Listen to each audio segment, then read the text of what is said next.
होता है कि शिक्षा जो है हमें उसमें गुरु और शिष्य दोनों का ही इसमें महत्व होता है। और किसी भी चीज को समझाने के लिए जो एक प्रक्रिया जो होती है वो शिक्षण विधि होती है। तो ये पुराने काल से ही जो है हमारे देश में इसका प्रचलन है। किसी भी चीज को सीखने की जो विधि होती है तो वो गुरु के द्वारा जो है शिष्य को दी जाती है। तो जैसे कि श्रीमद् भगवत गीता में ही यहाँ पे भी जो अ, भगवान श्री कृष्ण और अर्जुन के बीच का जो संवाद है, तो वो भी उनसे प्रश्न ही कर रहे हैं।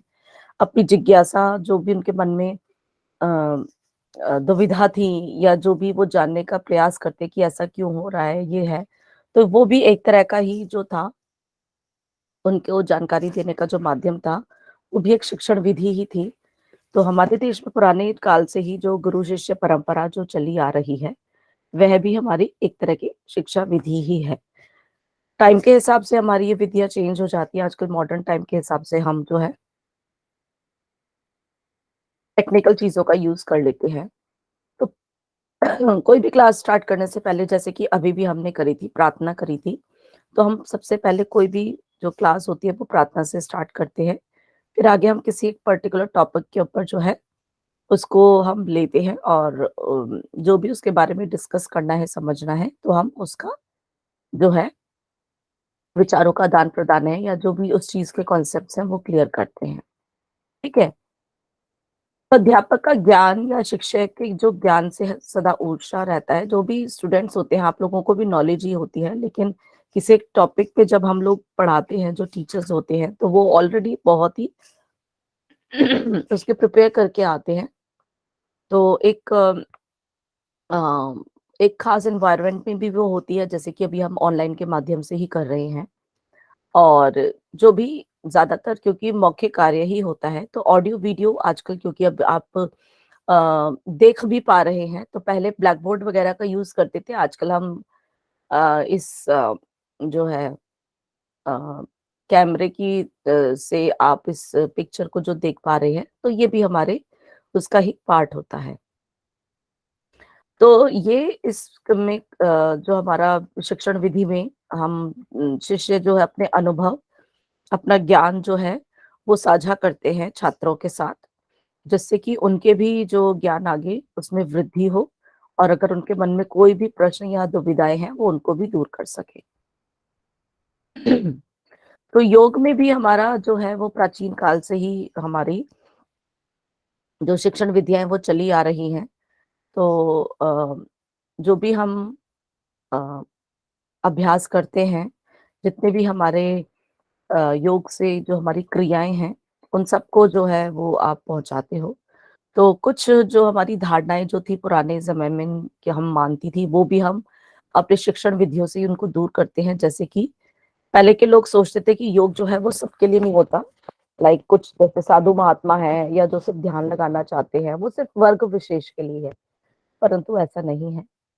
और उसमें कहते थे कि कोई जादू टोना है या बस इसमें चमत्कार वगैरह है, तो ऐसा स आप सबको पता है, ऐसा कुछ भी नहीं है। तो ये चीज़ें जब हमने अपने ग्रंथों को देखा और हमने उसको प्रैक्टिकली अपने जीवन में उतारा, तो हम खुद ही देखते हैं कि योग जो है वो एक विज्ञान भी है, कला भी है, ठीक है? जो कि हमारे एक जीवन जीने की कला के रूप में हम उसको जो है अपने जीवन में उतारते हैं। तो कोई चिकित्सा भी नहीं है कि हमारी बीमारियाँ ठीक हो जाएँगी, तो हम स्वस्थ रहने के ही इसका जो उपयोग करते हैं और विश्व में किसी भी एक वर्ग विशेष के लिए किसी भी धर्म संप्रदाय से जोड़कर इसे नहीं करते हैं। तो इसमें सभी के अपने-अपने विचारों को भी हम साझा करते हुए इसके बारे में हम समझते हैं। तो एक ये एक्सरसाइज़ के तौर पर ही नहीं है क्योंकि इसके बहुत सारे जो स्वरूप है, जो सिर्फ़ ना हमारे फिज़िकल अपितु हमारे मेंटल, हमारे साइकोलॉजिकल, हमारे आध्यात्मिक स्तर पर भी इसको साझा करते हैं। तो आप जानते ही हैं योग के बारे में जब हम बताते हैं तो योग जो शब्द है उसका युज धातु से के जो संस्कृति युज धातु है, वहाँ से इसका जो है उत्पत्ति हुई है जिसका अर्थ होता है समाधि, संयम, जुड़ना या जोड़ना भी हम इसको समझते हैं, ठीक है ना? और समत्वम भी इसका हम अर्थ समझते हैं। तो अनेक विधियाँ होती हैं जो हम इन यौगिक जो अभ्यास है उनको समझने के लिए, तो अलग-अलग अभ्यासों के साथ जब योग के शब्द को जोड़ देते हैं तो नैति योग, लौलिक योग, ध्यान योग आदि प्रकार के जितने भी प्रकार के योग हैं, आप जानती हैं जो योग संप्रदाय हैं, अलग-अलग जो स्कूल्स ऑफ योगा हैं हमारे, जैसे कि भक्ति योग, ज्ञान योग, कर्म योग, लय योग, हठ योग इत्यादि, इत्यादि। तो इन सब के बारे में जब हम अपने योग जो हमारी शिक्षण विद्या है इन्हीं के साथ ही हम इन सबको समझते हैं। बेसिकली अब हम जितने भी हमारे यौगिक अभ्यास है, आप देखते हो कि इनको हम आसन, प्राणायाम, बंध क्रियाएँ, ध्यान और कुछ अभिवृत्ति प्रशिक्षण अभ्यास जो होते हैं, एडवांस टाइप के हमारे जो होते हैं, उन सबको भी हम इसको इंक्लूड करते हैं। आसन हमारे जो है अन्नमय कोश या शारीरिक स्तर पर हमारे को ये इनका फ़र्क पड़ता है, जो कि हमारे पोस्चर्स की वजह से हमारे जो न्यूरोमस्कुलर कोऑर्डिनेशन होता है, उसके ऊपर फ़र्क करते हैं। तो जब उसकी वजह से हमारे मस्तिष्क पर भी फ़र्क पड़ता है, साइकोसोमैटिक लेवल पे भी, क्योंकि स्थिरता और सुख का हमें इसमें अनुभव करना होता है। ठीक है? आप सभी को पता है अभ्यासों को हम योगासनों को हम 3 प्रकार की श्रेणी में हम जो है इसको डिवाइड करते हैं। कौन-कौन से होते हैं हमारे? पहले तो मेडिटेटिव पोस्चर्स जो कि हमारे ध्यान करने के जो हमारे जो पोस्चर्स हम इनको करते हैं। दूसरा है सर्वदनात्मक या हम इसको कल्चरल या हम अपने जो अलाइनमेंट को ठीक करने के लिए जो हमारे ये होते हैं। और लास्ट होते हैं हमारे रिलैक्सेटिव जो कि हमारे शिथिलात्मक आसन होते हैं। तो ये हम इन सभी में शिक्षण विधियों में हम सब अपने स्टूडेंट्स को यही सब बताते हैं कि इन आसनों से इनका क्या प्रभाव पड़ता है। प्राणायाम के बारे में भी आप सबको पता ही है, इसके बारे में भी हम बताते हैं। पंध और मुद्राएँ क्योंकि हमारी जितने भी हमारी जो नाड़ियाँ हैं, जो चैनल्स हैं जिसमें एनर्जी हमारी फ्लो करती है, वो एनर्जी हमारी वेस्ट ना हो, हमारे को उसका यूटिलाइज़ेशन मैक्सिमम यूटिलाइज़ेशन मिले, तो उसका भी प्रभाव जो है हमारे शरीर पर पड़ता है, जो भी हम प्रैक्टिस करते हैं। तो ये सब हमारे योग के ही हमारे शिक्षाएँ हैं जो कि हम देते हैं, साथ ही हमारी शुद्धि प्रक्रियाएँ हैं, जो कि षटकर्मा के नाम से हम इनको जानते हैं और ध्यान की विधियाँ हैं, जो कि हम अपने चित्त को कंट्रोल करने में, अपने मन को नियंत्रण करने के लिए हम इनका अभ्यास करते हैं। तो उससे उनके क्या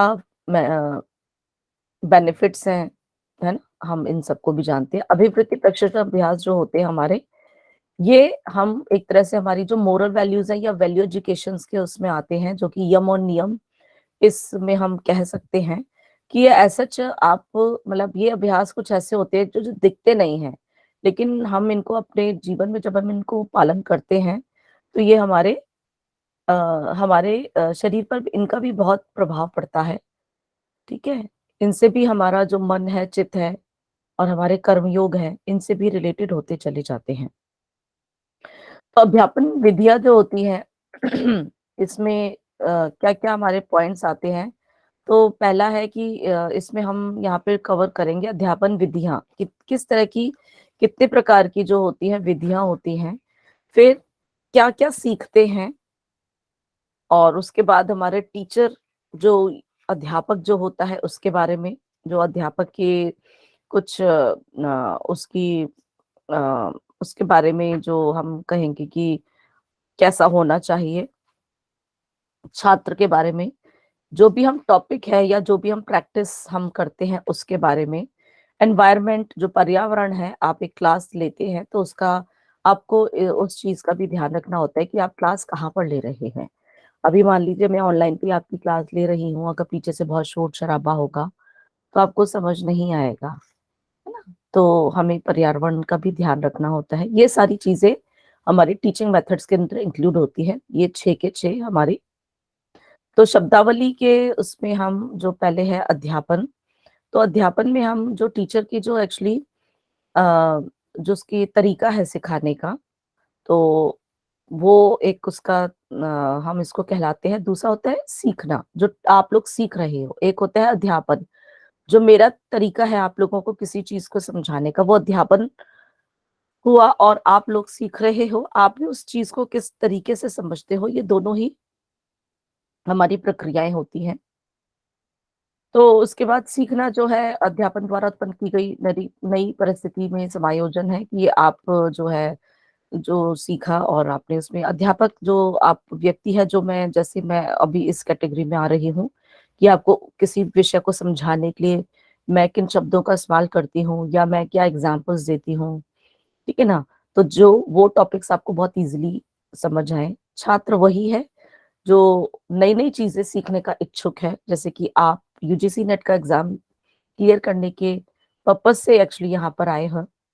तो और कई लोग सिर्फ कई बारी दूसरे कुछ स्टूडेंट्स होंगे जो कुछ अपने सिर्फ डाउट्स क्लियर करने के लिए आए होंगे, तो अलग अलग होते हैं। तो वही स्टूडेंट है जो सीखने का इच्छुक होता है, वही छात्र कहलाता है। फिर तरीके होते हैं, विधियां होती हैं जिनके माध्यम से जो हमारा शिक्षा का आदान प्रदान होता है।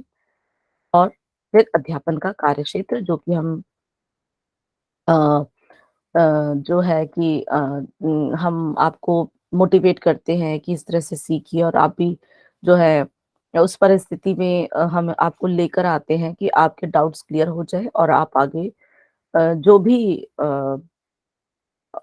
एग्जाम क्लियर करें या आगे जिस भी लेवल को क्लियर करना चाहते हैं, आप उसको अच्छे से क्लियर करते चले जाएं।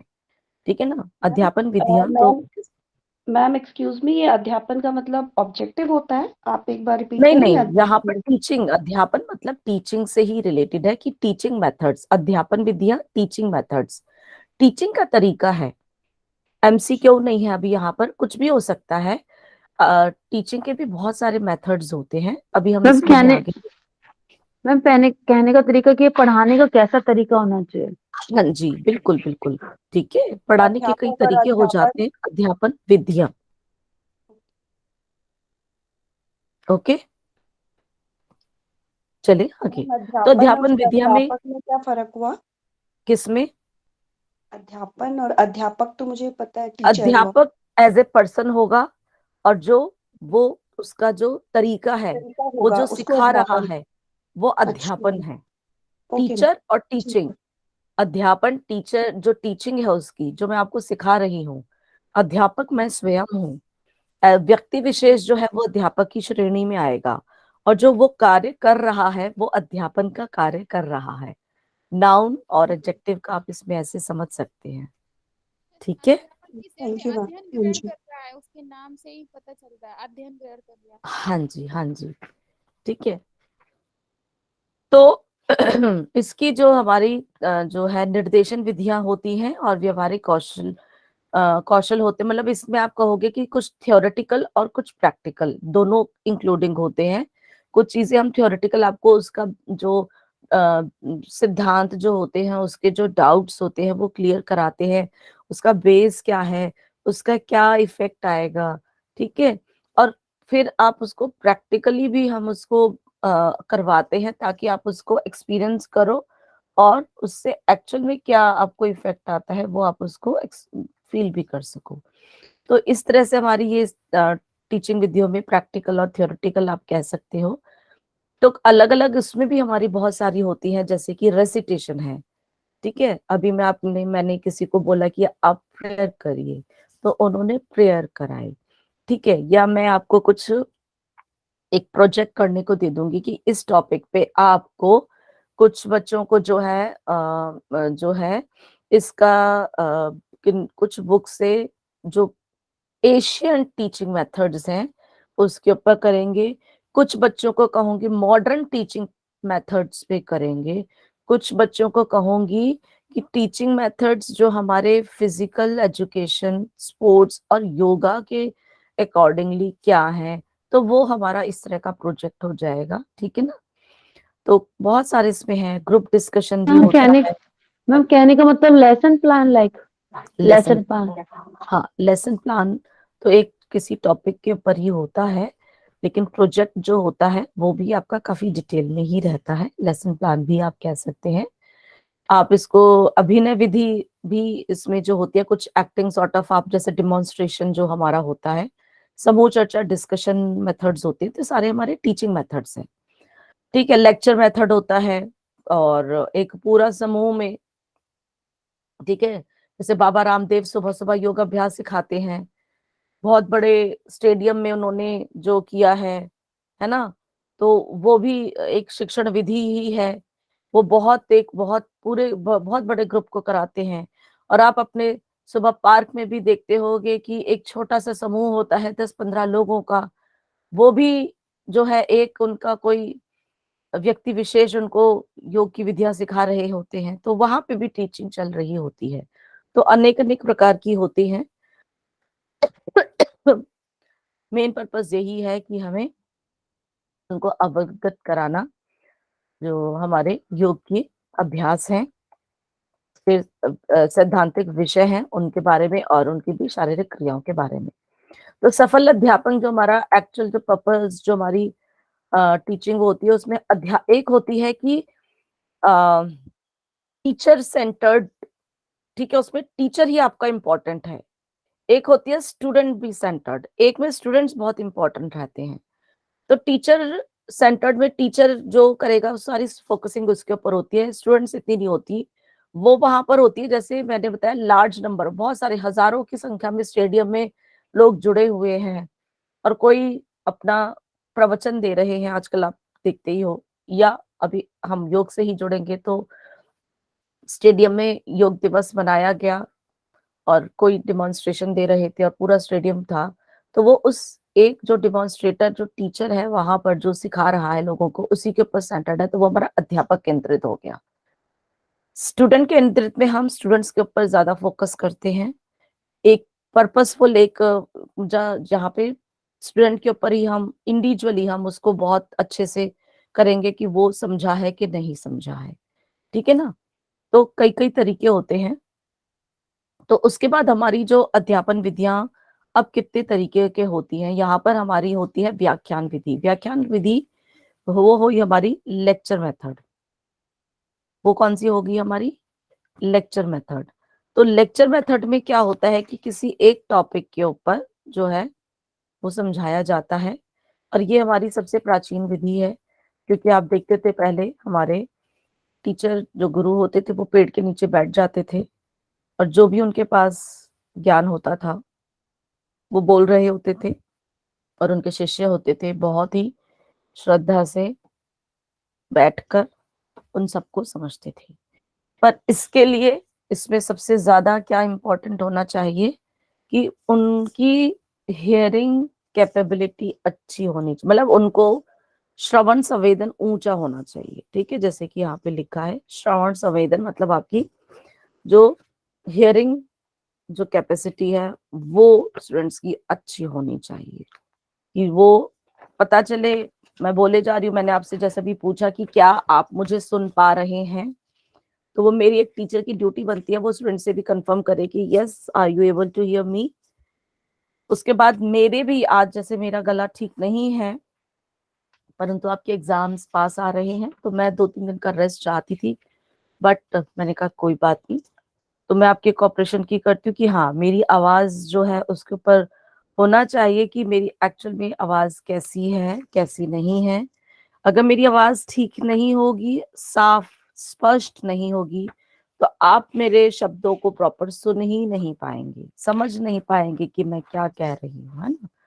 तो उसके बाद स्पष्टता होनी चाहिए।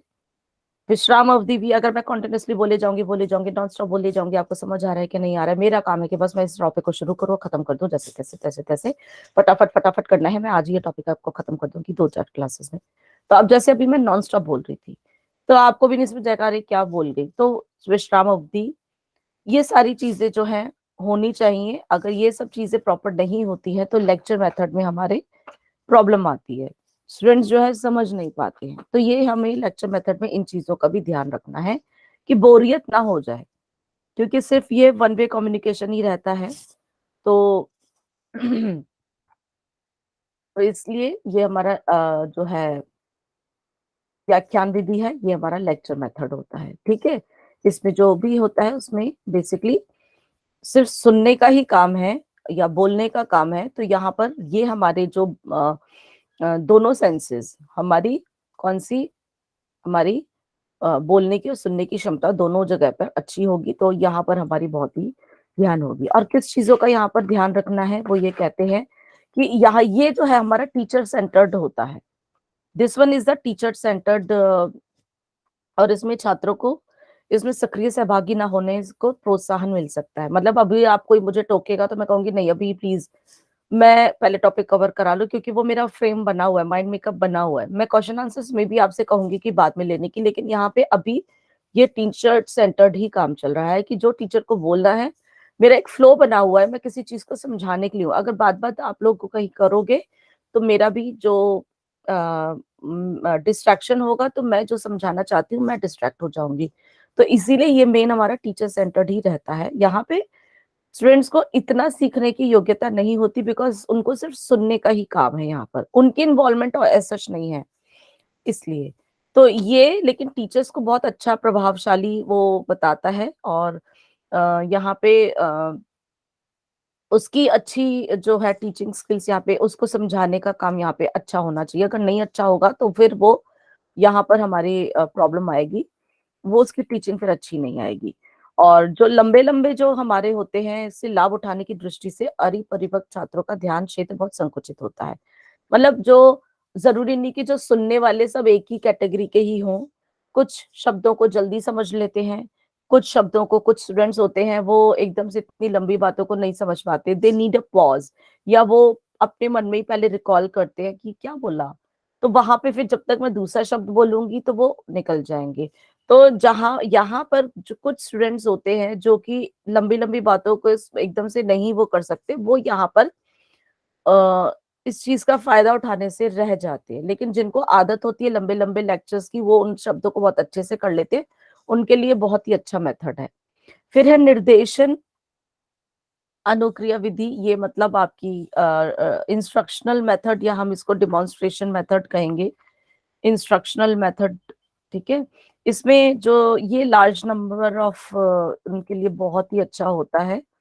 इसमें जो है एक किसी पर्टिकुलर टॉपिक के ऊपर जो है स्टूडेंट्स के ऊपर ज्यादा हम ध्यान देते हैं कि जो मैं कह रही हूँ वो आप कर रहे हो। तो जो स्टूडेंट्स कर रहे हैं उनकी परफॉर्मेंस के ऊपर अच्छे से ध्यान देके उनको अच्छे से समझाया जा सकता है। अगर वो सही या गलत कर रहे हैं, वो देखकर हमें पता चल जाएगा कि मेरा जो देने का जो मैं देना चाहती हूँ कि वो उनको समझ आया कि नहीं आया। तो ये हमारी निर्देशन अनुक्रिया विधि होती है।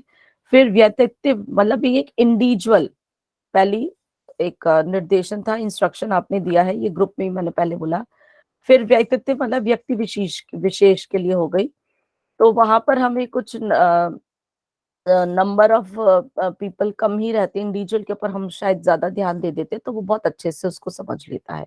समूह चर्चा, ग्रुप डिस्कशन होता है, जैसे कि हमने अभी बात करी थी।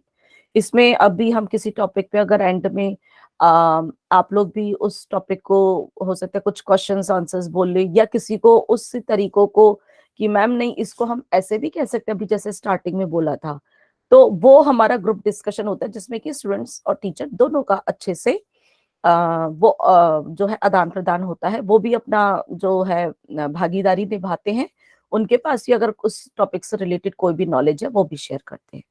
फिर है निर्देशित अभ्यास विधि, ये हाँ प्रैक्टिस मेथड होता है। हाँ जी, इंडिविजुअल बताना मैम एक बार। इंडिविजुअल मतलब अकेले का, अकेले के ऊपर कई बार टीचर जो होता है इंडिविजुअल टीचर के ऊपर फोकसिंग करते हुए हम उसको प्रैक्टिस कराते हैं, वो ही होता है।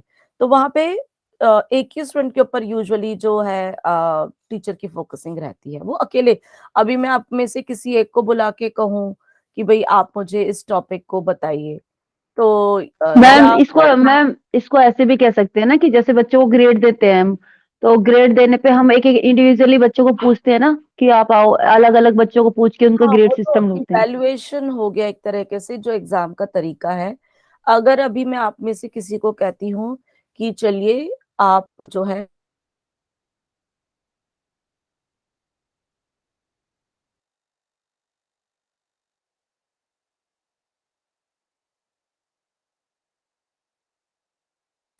वॉइस नहीं आ रही मैम आपकी।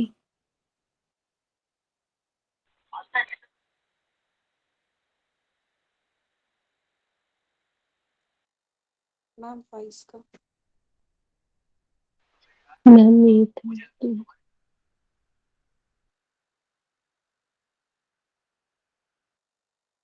उसको सिखाती हूँ तो वह जो है इंडिविजुअल इंस्ट्रक्शनल मेथड है, ठीक है। लेकिन इसमें आपका पूरा एक समूह, देखो इस विधि में प्रयास किया जाता है कि समूह का ढांचा बनाए रखते हुए विविध माध्यमों द्वारा व्यक्तित्व भेद का ध्यान रखा जाए।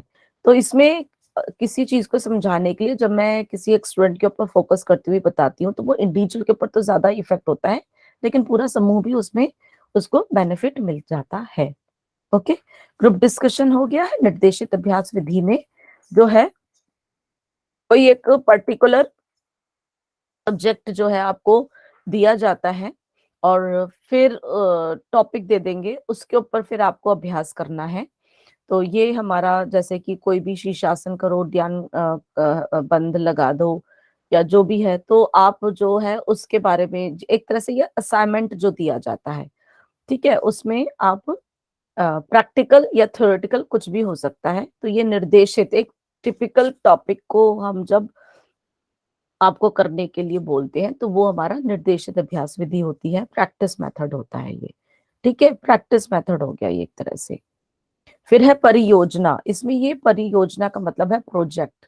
आप मॉडल बनाते हो या कोई भी प्रोजेक्ट बनाते हो, ये पूरा प्रोजेक्ट होता है। इसमें कई सारे टॉपिक्स भी होते हैं, इसमें एक टॉपिक नहीं होगा। एक टॉपिक होता है असाइनमेंट का, जैसे कि आपका कुछ ऊपर वाले में प्रैक्टिस का, लेकिन परियोजना आपके जो है या तो एक ही टॉपिक के ऊपर बहुत ही डीप में आप लेकर जाओगे, ठीक है, कि वो कहाँ से लिया गया, उसके जितनी भी उसके जो स्रोत हैं, उससे भी रिलेटेड जितने भी उसका जो डाटा है वो आप कलेक्ट कर रहे हो, उसकी प्रैक्टिकल का बता रहे हो, फिर उसको आपकी इसमें बिब्लियोग्राफी भी आती है या कोई रिसर्च वर्क इसके ऊपर होता है। तो ये थोड़ा सा हमारा प्रोजेक्ट मेथड होता है। तो उसमें डिटेल में आप जो है इंफॉर्मेशन कलेक्ट करते हो। इससे उस टिपिकल टॉपिक से आपको पूरी इंफॉर्मेशन आपको मिल जाती है, ठीक है। तो ये हमारा प्रोजेक्ट मेथड होता है।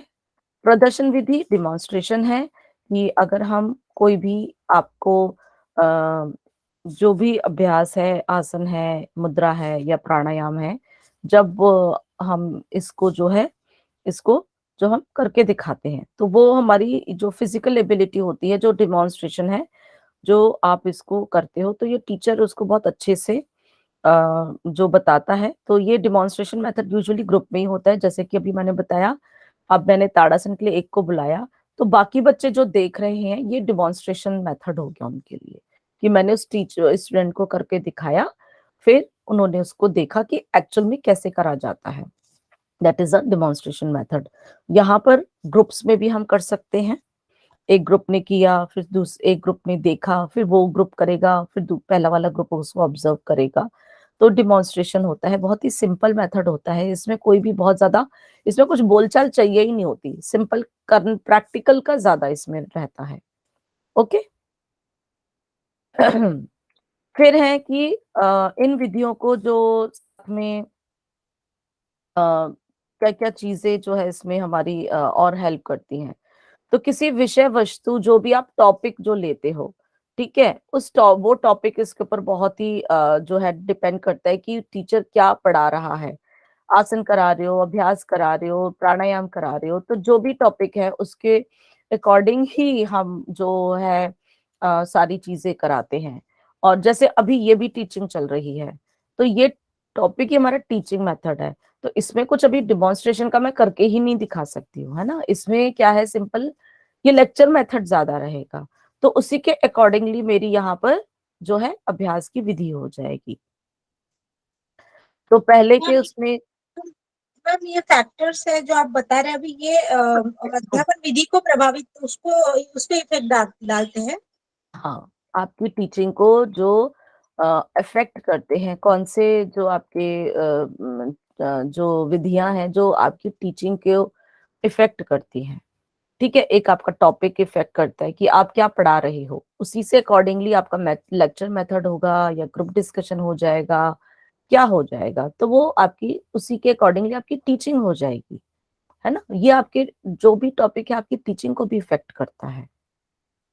तो पहले ये भी देखा जाता है कि अब आप सभी स्टूडेंट्स हैं, अब मैं आज ये नहीं बताऊंगी कि आपको ताड़ासन का क्या मतलब है, कैसे है, क्योंकि आप सभी मास्टर्स किए हुए या मास्टर्स कर रहे हो योग के विषय में, तो मेरे को आपकी पृष्ठभूमि पता है, मुझे आपके एक्सपीरियंस मुझे इतना पता होंगे कि आपको इतना लेवल आपका तो होगा ही, उसी के अकॉर्डिंगली मेरी भी टीचिंग मेथड हो जाएगा। अगर मुझे लगेगा कि मैं किसी सर्टिफिकेट कोर्स वाले बच्चे को या फाउंडेशन कोर्स वाले बच्चे को पढ़ाने जा रही हूँ, तो मुझे पता है कि उनको पहले से योग के बारे में शायद कुछ भी नहीं पता होगा, तो मैं पहली क्लास में उनको योग के शब्द के बारे में ही बताऊंगी। मैं पहले ही दिन उनको आसनों के ऊपर नहीं कूद जाऊंगी, मैं पहले ही दिन उनको जो है सीधा उनको एडवांस लेवल की जो भी हमारी वो नहीं, उनको बेसिक से तो डिपेंड करता है, जैसे स्टूडेंट्स होते हैं जैसा उनका लेवल है उसके अकॉर्डिंग आप अपनी टीचिंग को कर दोगे। फिर टीचर के ऊपर टीचर जो है टीचर की जो है बहुत डिपेंड करता है कि टीचर कैसा होना चाहिए। सक्षम अध्यापक जो होता है वो अच्छी ही वो चुनता है, कोई भी वो ऐसी विधि नहीं चुनेगा कि जो कि उसकी टीचिंग क्वालिटी को जो है वो अच्छे से ना दर्शा पाए। तो एक टीचर के अंदर जो अच्छे जो स्किल्स होने चाहिए, उसके अंदर एक कम्युनिकेशन स्किल का अच्छा होना चाहिए, या जो भी आप वो माध्यम चूज़ करता है, सिचुएशन के अकॉर्डिंगली करता है, तो उसको उसके यूज़ करने की भी रुचि होनी चाहिए।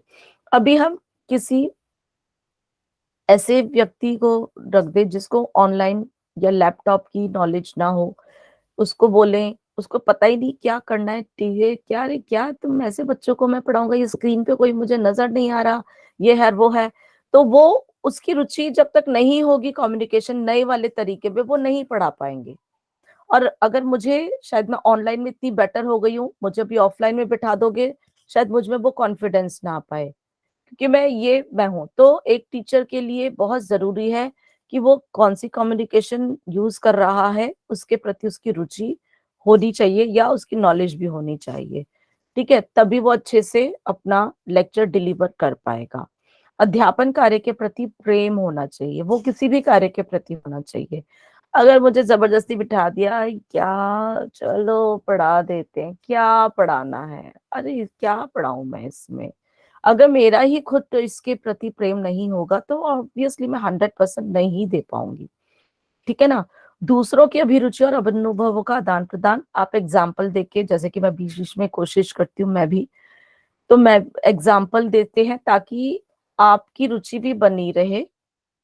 टॉपिक नहीं तो बहुत बोरियत लगने लग जाता है अगर लेक्चर मेथड स्पेशली होते हैं तो। इसको रुचिकर अभी मैं अपनी स्लाइड को बंद कर दूँगी, आप सिर्फ़ मेरी शक्ल देखोगे, थोड़ी देर में आपको भी शायद ये टॉपिक इतना बोर लगने लग जाएगा। तो हमें उन चीज़ों को भी ध्यान रखना है, आपकी भी रुचियों का ध्यान रखना है कि आप किस तरह से इस चीज़ में इंटरेस्ट दिखाओगे, ठीक है ना? नेक्स्ट में छात्र की स्थिति को अपने में ढाल सकने की योग्यता होनी चाहिए। इतने एक टीचर को होना चाहिए कि अगर बच्चे बोर हो रहे हैं तो उनके अकॉर्डिंगली वो उसको अच्छा चलो टॉपिक चेंज कर लिया या चलो अब ये हम कर लेते हैं या क्लास जल्दी जैसे भी हो। स्टूडेंट्स की सिचुएशन को देख के उसको उस क्लास को अ, ऐसा कर लेना चाहिए या अपने अकॉर्डिंगली बना लेना चाहिए ताकि वो जो है क्लास बोरियत ना हो, बच्चों को इंटरेस्ट बना रहे और बच्चे कुछ ना कुछ सीख के ही जाएँ। ठीक है ना? तो ये सारी चीज़ें होती है, समझने की अभिक्षमता को खुले और प्रामाणिक ढंग से बिना छात्रों पर दोषारोपण किए या भर्त्सना किए अभिव्यक्त करना चाहिए। एक टीचर और मेरे ख्याल से स्टूडेंट में एक अच्छा रिलेशन होना चाहिए क्योंकि काफ़ी स्टूडेंट्स होते हैं, काफ़ी बहुत नॉलेज लिए हुए भी आते हैं, मैंने आपको बताया ना, अलग-अलग लेवल के स्टूडेंट्स होते हैं।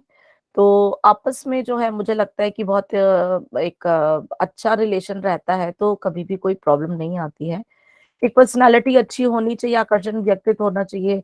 अभी मुझे पता है क्लास है, मैं सो रही थी, अरे यार! मैं ऐसे ही आ जाऊँ और लगे मेरी शक्ल से कि ये तो सो के उठ रही है, बाल मेरे बिखरे हुए, कपड़े मेरे ऐसे हों। तो ये तो ऑनलाइन क्लास की बात नहीं है, पर्सनली भी आप भी जाते हो क्लास लेने, अगर कभी जाओगे या आप सभी योग की क्लास लेने जाओगे, है ना? तो आप लगेगा कि हाँ, अच्छे से ऐसा नहीं है कि महँगे कपड़े पहन के या कुछ पाउडर परफ्यूम लगाने से एक पर्सनैलिटी बन आपके बोलने चालने, आपके स्वभाव से भी आपकी पर्सनालिटी बनती है, तो वो दूसरे को आकर्षित करने वाली होनी चाहिए।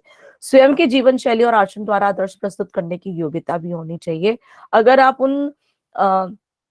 अपने जीवन में ही ढाल नहीं पाओगे, तो आप दूसरों को भी जो है अच्छे से नहीं समझा पाओगे। कुछ चीजें होती है सेल्फ एक्सपीरियंस की होती हैं, तो वो दिखती हैं दूसरों को भी।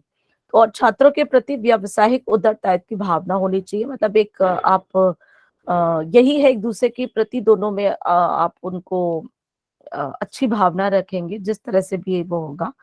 मधुर स्वभाव रहना चाहिए, शब्दों का ध्यान रखेंगे, किसी को भी ऐसे शब्द नहीं बोलने की कोई भी किसी को बुरा लगे, ठीक है ना। अध्यापक में वास कर रहा व्यक्ति विधि से अधिक महत्व का होता है। तो इन चीजों का ध्यान करते हुए जो है एक टीचर ऐसा होना चाहिए। फिर सुविधाएं साथ में करती हैं कि मान लो अभी जो है आप जैसे अगर ऑफलाइन क्लासेस में लेते हैं, आप क्लासेस कहाँ ले रहे हो, क्लास में कोई खिड़की दरवाजे नहीं है, गर्मी है, तो वहां पर आपके पास उचित जो है या तो पंखे या लाइट नहीं है, आसपास शोर बहुत आ रहा है, क्लास है उसमें फालतू का फर्नीचर ज्यादा पड़ा हुआ है, मैट बिछाने के लिए जगह नहीं है। तो जो एनवायरनमेंट है एक तरह का वो भी आपका अच्छा होना चाहिए, तभी क्लास में भी आपका मन लगेगा। जैसे यदि पानी की सुविधा ना हो तो शुद्धि प्रक्रियाओं को सिखाने में बाधा रहेगी, है ना। आप शंख प्रक्षालन सिखाने का कर लिया, पता चले वहां पे जो महिलाएं आई हैं उनके लिए वॉशरूम बस एक ही है, इतना सारा ही नहीं है। मतलब ये these are the small things. Environment कैसा होना चाहिए ये आप सभी जानते हैं, ये बहुत मैटर करता है कि जहां पे भी किसी भी चाहे प्रैक्टिकल हो चाहे थियोरेटिकल हो, दोनों में ही, तो दोनों में ही आपको ध्यान रखना है कि आप कैसे एनवायरनमेंट में बच्चों को पढ़ा रहे हैं।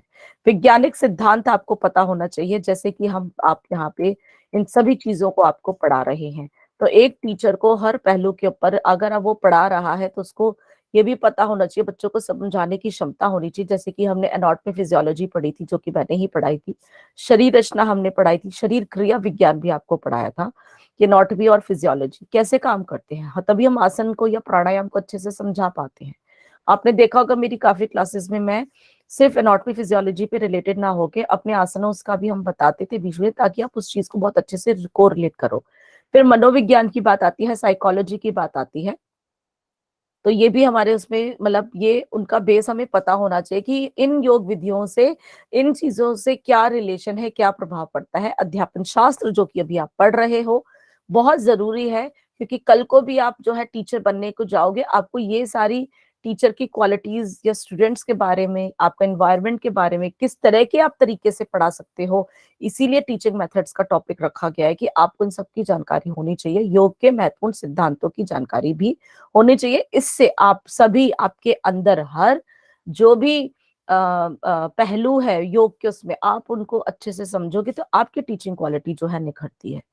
तो कोशिश मैं भी कर रही हूँ कि सिर्फ बीइंग एनाटॉमी फिजियोलॉजी तक नहीं, टीचिंग मेथड्स भी मुझे दिया गया तो मैंने 1 मिनट में कहा कि नहीं, मैं कोशिश करूंगी पूरी कि मैं अपना 100% दूं। तो आपके अंदर सीखने की भी लगन रहेगी और आप किसी भी चीज को अच्छे से समझा तभी पाओगे कि जब आपका खुद का भी बेस क्लियर होगा। तो एक टीचर के अंदर ये भी क्वालिटीज होनी चाहिए कि उनको कोरिलेट करके कैसे पढ़ा पाए। अब अलग अलग जो स्रोत होते हैं अध्यापन विधियों के, वही कि इनसे जो है अपने शरीर के बारे में, जो एजुकेशन के बारे में है ना, ये सारे जो है पता होने चाहिए। तो उसमें हम देखेंगे यौगिक सिद्धांत जो है पहले, तो ये आपको पता ही है कि हमारे कि योग जो है हमारा व्यायाम नहीं है, तो ये सब चीजें भी आप पहले से ही पढ़ते आ रहे हो, तो ये आपको उनको समझाने की इसमें होनी चाहिए। तो उसके बाद कौन कौन सी युक्तियां हैं, कौन कौन सी हमारी तरीके हैं, तो ये आपको पता ही है, आसन है, प्राणायाम है, मुद्रा बंद, ध्यान की जो हमारे हैं।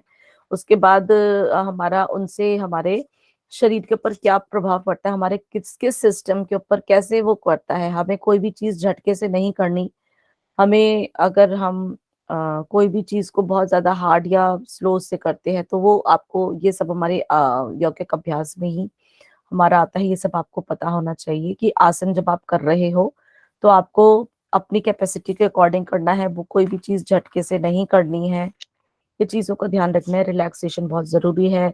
प्राणायाम में आपको किस चीज का ध्यान रखना है, किस तरीके से करा जाता है, और कोई भी यहाँ पर करना है, कंपटीशन नहीं होता है, हम अपनी ही क्षमता से जो भी अभ्यास होता है वो हमेशा अपनी क्षमता से करना चाहिए। और कभी भी हमारा ये फिजिकल एक्सरसाइज जो होती है और हमारे योग में बहुत ही अंतर होता है, क्योंकि हमारे इसमें कभी भी आप योग अभ्यास करते हो तो आपको बहुत ही थकान नहीं लगती, आप एनर्जेटिक ही फील करते हो, क्योंकि वहां पे हमारी ब्रीदिंग और हमारी कंसंट्रेशन भी इन्वॉल्वमेंट होती है, साथ ही साथ हम रिलैक्सेशन भी जरूर करते हैं। तो उसके बाद जब भी आप योग अभ्यास करते हो तो आपका मन भी शांत होना चाहिए, जो कि हमें मिलता है। अगर नहीं है तो कहीं ना कहीं हम कहाँ पर गड़बड़ कर रहे हैं वो सब आपको इस चीज पे पता होनी चाहिए। और एक तरीका है योग का अभ्यास करने का, जैसे कि हम आरंभ में प्रार्थना से स्टार्ट करते हैं और अंत में भी हम समापन भी प्रार्थना से ही करते हैं, और सभी हम अपने जितने भी हैं उसके अभ्यास के बाद शीतलीकरण अवश्य होता है। तो ये एक योग टीचर को पता होना चाहिए, ये हमारी योग विधि है। मनोवैज्ञानिक, ये हमारे शारीरिक स्तर की बात करी थी। फिर मनोवैज्ञानिक सिद्धांत क्या कहता है कि हमारे जब तक आपका इंटरेस्ट नहीं होगा आपको वो चीज बोर ही लगेगी। तो को सीखने का स्टूडेंट्स के अंदर भी रुचि होनी चाहिए कि वो उसको बहुत ही मन लगा के सीखे, और टीचर भी उसको बहुत अच्छे से एंथ्यू होके सिखाने का उसको रहे। तो ये आदान प्रदान होता है, उसको भी उस टॉपिक को बोर ना करके इतना इंटरेस्टिंग बना देना चाहिए कि यस वो उस स्टूडेंट की भी इन्वॉल्वमेंट रहे। सीखने के लिए कोई ना कोई क्रिया आवश्यक होती है, तो जैसा भी टॉपिक है उसके लिए उसको प्रेरित करेंगे। जैसे भी है, अगर आसन वगैरह का है, क्योंकि हमारे माइंड के ऊपर भी इफेक्ट करता है। स्थिर सुखम आसनम, क्योंकि सुख जब मिलना शुरू हो जाता है तो वह चीज भी होनी चाहिए। फिर ये हमारे न्यूरोमस्कुलर कोऑर्डिनेशन पे इफेक्ट करता ही है, जैसे कि हम देखते ही हैं हमारे जो मोटर नर्व्स जो हैं, तो अगर हमारे कहीं पे जो अगर व्यवधान आ रहा है, इसका मतलब हमारा जो न्यूरोमस्कुलर कोऑर्डिनेशन ठीक नहीं है, तो कहीं ना कहीं हमारी प्रैक्टिस में है, तो ये चीजें हमारे को भी मैटर करती हैं। तो सीखना जो है ये हमारा धीरे धीरे प्रोग्रेसिव ही हमेशा होना चाहिए। हम तो ये हमारे साइकोलॉजिकल उस पे पड़ता है। तो आप जब प्रैक्टिस शुरू करते हो, शुरू में शायद मन कर, लेकिन अगले दिन नहीं, आज भी मुझे करना ही है, आज मैं कोशिश करूंगी और मैं थोड़ा सा टाइम दूं, तो धीरे धीरे आप इंटरेस्ट जब लेना शुरू कर देते हो तो और उसको आप ज्यादा बढ़ाते चले जाते हो। तो शरीर संरचना के ऊपर ध्यान देते हुए हमें हर प्रैक्टिस का ध्यान रखना है। आप ध्यान रखोगे कि आप जिसको भी सिखा रहे हो या स्टूडेंट्स को भी सिखा रहे हो, अगर कोई भी अगर मेल या फीमेल है उसके अकॉर्डिंग की प्रैक्टिसेस बताओगे, क्योंकि ऑब्वियसली जो पुरुष होते हैं वो थोड़े से मस्कुलर होते हैं, तो उनके अकॉर्डिंग ही आप प्रैक्टिस करोगे, और उम्र का ध्यान रखोगे, ठीक है ना। इन सब चीजों को देखते हुए हमें उन प्रैक्टिसेस को बताना होता है, और उनको जो भी आप कर रहे हो, अगर किसी को कोई बीमारी है उसके अकॉर्डिंग भी आप उसको बताएंगे। मान लीजिए डायबिटीज का कोई पेशेंट है या अगर कोई हाइपरटेंशन का पेशेंट है, तो हम उसको बताएंगे कि आपको जो है इस तरह के अभ्यास नहीं करने हैं जिनसे कि आपका ब्लड प्रेशर राइज हो, या हम जिनको भी लंबर स्पॉन्डिलोसिस की प्रॉब्लम है तो हम उनको ध्यान रखेंगे कि आगे झुकने वाले आसन उनको नहीं बताएंगे। तो ये जब आपको उनका जो शरीर विज्ञान के बारे में पता होगा, तब आप उनको इन चीजों को भी बताते रहेंगे, जिससे कि आपकी टीचिंग और अच्छी होती जाएगी, ठीक है। तो ये सारे अलग अलग उसमें हमें ध्यान रखना होता है कि भाई पेट की मांसपेशियों के लिए हमें क्या क्या प्रैक्टिसेस करनी है, या बीमारी को दूर करने के लिए, रिलैक्सेशन के लिए, अगर कोई बहुत ही ज्यादा डिप्रेशन का पेशेंट है या एंजाइटी का पेशेंट है, उसके हिसाब से आप इसको करोगे, ठीक है ना। बॉडी का हमारा जो अलाइनमेंट ठीक रहे, बैलेंस करने के लिए आप उसके शरीर के अंदर भी प्रैक्टिसेस बताओगे। तो सारी चीजें से ही आप जो है, आपको जब पता होंगी तब आप उनको भी दूसरों को सिखा सकते हैं। शिक्षण सिद्धांत जो है ये आपको होना चाहिए कि जो भी आप सिखा रहे हो, तो जो सीखना चाहते हैं, जो रिसेप्टर्स जो भी सीखना चाहते हैं, वो आप उनको अच्छे से सिखा सको। तो हमारे ऑब्वियसली सेंसरी ऑर्गन्स होते हैं जो इस चीज में करते हैं, तो आप उन 4 सेंसरी ऑर्गन्स को, मतलब आप विजुअलाइजेशन भी कर सकते हो, ऑडिटरी का तो है ही, उनकी हियरिंग से भी है, और ब्रेन का तो इसमें है ही। तो आप उनको अच्छे-अच्छे एग्ज़ाम्पल्स देके उनके मन में क्यूरियोसिटी जब होगी, तो जब डाउट्स भी क्वेश्चंस भी पूछेंगे, इसका मतलब कि वो उनको वो चीज़ें समझ आ रही हैं। तो ये सारे एलिमेंट्स हमारे टीचिंग को भी बहुत ही प्रभावित करते हैं, ठीक है? मैं मेरे ख्याल से अच्छा टॉपिक को पूरा करें। तो सीखने की प्रक्रिया जो होती है, वो हमारी औपचारिक निर्देश सबसे उपयुक्त होते हैं। तो इसमें कुछ हम जो आप लोगों को गाइडेंस जो बताते हैं, उनको फॉलो करने चाहिए। कि आप स्टूडेंट्स को बताना भी चाहिए स्टार्टिंग में। अभी हमें आपको बोलने की ज़रूरत नहीं है कि भई आप जो है म्यूट हो जाइए, मैं ऑनलाइन के उससे ही बताऊँगी, या आप क्लास में आते हो बच्चों को बोलोगे, "बच्चों शोर नहीं मचाओ, शांति से करो, अपने पड़ोस में जो भी आपके बच्चा बैठा है उसको डिस्टर्ब नहीं करना, जो क्वेश्चन नहीं आते पूछिए।" तो ये कुछ एटिकेट्स होते हैं जो कि टीचिंग में आपको ध्यान रखने ही होते हैं। अगर किसी को समझ नहीं आ रहा स्टूडेंट को, आप उसको और मैम औपचारिक मतलब फॉर्मल फॉर्मल ना फॉर्मल वे हाँ, हाँ, या हाँ, फॉर्मल। इनफॉर्मल हाँ, हाँ, फॉर्मल? हाँ। तो इन सारी चीज़ों से आपका जो है टीचिंग का इसपे प्रभावित वो रहेगा। ओके, और टाइम हो चुका है, मैं देख रही हूँ कितना टॉपिक है, नहीं तो हम इसको कल कंटिन्यू करते हैं। हाँ, कल से हम ये कक्षा प्रबंधन को ही लेंगे, ठीक है? अभी यहीं पे इसको हम कर देते हैं। तो इस इन टॉपिक्स को थोड़ा-सा हम कल ले लेंगे, ठीक है?